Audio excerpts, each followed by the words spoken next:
explain to our audience the impact of this trade for the Nets on free agency, because it has a ripple effect. They dumped $18 million that they didn't want, opened up all that cap space. They're now pretty close to being able to offer 2 max slots, and they already had 1 basically, so this would indicate to you if you're going to give up 2 first-round picks, that's a lot.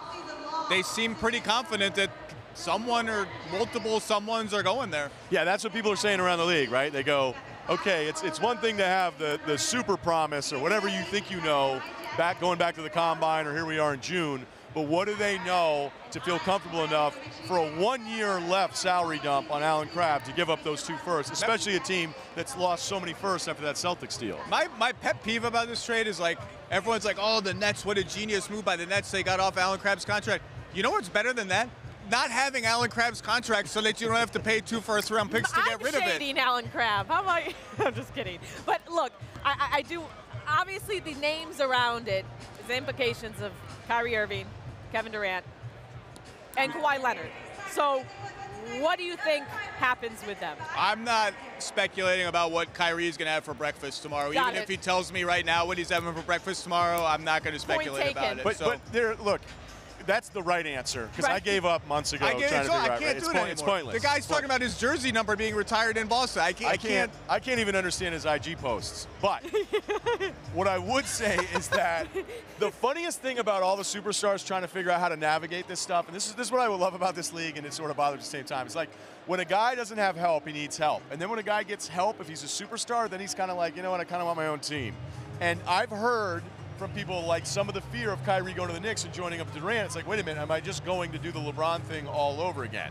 I don't know if that's real. It's an interesting theory, but he might be wired in a certain way where he doesn't worry about who's locked in at number 2. That cap space may not mean there's any other guarantee, but if Kyrie went to Brooklyn, I could see him being the kind of guy who says, I'm good here being by myself and trying to figure this thing out. I do think from a basketball fit, he and DAngelo Russell, despite the resurgence Russell's had in his career, that's not going to happen. Right. And how does that happen logistically? Can it? Well, Russell will they let him go. They can keep Russell, but that just means one of those 2 max slots goes away because it belongs to him. So that's just one less outside guy you can bring in. And you don't think it's a great fit either? I don't think either of them wants that. I don't care what. I just don't think that's a good fit. No, and you can actually like both of them basketball-wise and go, okay. I mean, I worry about like Karis LeVert, because there's times where I felt like he was the best net last year. He was at times. There's so many guys that are great with the ball in their hands, even Dinwiddie, who I like. But this is interesting because basically, I think Zach would agree here.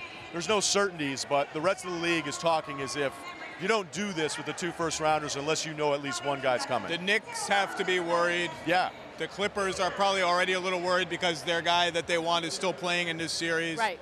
So it's everything you thought you knew like a month ago, you don't know anymore. Everything changes. Yeah, and we thought earlier, probably a couple months ago, it's like the Knicks knew that James Dolan came out and said, we're going to have a great summer. I'm talking to all the agents, blah, blah, blah. Okay, all right.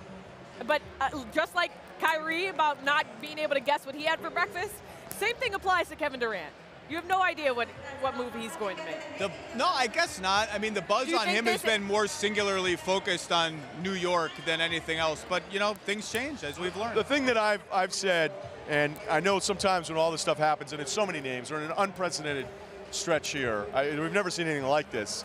But when everybody starts to say the same thing, then I get a little nervous that we're all just kind of on the phone talking and repeating the same stuff. Right. And it's just guys are like, I don't know anything new, I'll just tell you what I've heard. But the Durant thing at least feels different in previous seasons where it feels more like Golden State's preparing that he's leaving, where it felt like much stronger confidence that he's sticking around. Now, I don't know, I don't want to put a percentage on what the feeling is, but there's just very few people that think Durant's going to be in this building next year as a Golden State Warrior. So we've been doing a lot of games from Oracle. Tonight is a real big party. I'm sorry if you think I'm looking around because there's tons of stuff happening. Snoop was next to me for a little bit. I mean, we got Zach Lowe and Ryen Russillo in the house, so it is going to be an exciting game 4.